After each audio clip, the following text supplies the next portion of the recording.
السلام علیکم، آپ دیکھ رہے ہیں کے نیوز ایچ ڈی۔ میں ہوں کرن ارشاد۔ خبر شامل کرتے ہیں شیر گڑھ سے۔ شیر گڑھ دین ہسپتال میں پولیس شہدا کے لواحقین کو صحت کارڈ کی تقسیم۔ دین ہسپتال میں پولیس کے شہدا کے لواحقین کو تاحیات صحت کارڈ تقسیم کیے گئے۔ جی رینالہ خود شیرگڑھ دین ہسپتال میں پولیس شہدا کے لواحقین کو صحت کارڈ کی تقسیم۔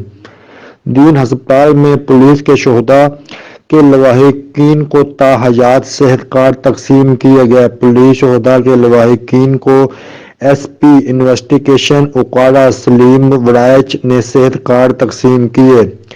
کسی بھی نجی ہسپتال کی انتظامیہ کی جانب سے پولیس شہدا کے وارثان کے لیے صحت کارڈ کا اجراء احسن اقدام ہے۔ ایس پی انویسٹیگیشن اوکاڑا محمد سلیم نے کہا، ہم متاثرہ خاندانوں کی بھرپور امداد کریں گے اور انہیں مکمل یقین دہانی کراتے ہیں۔ جی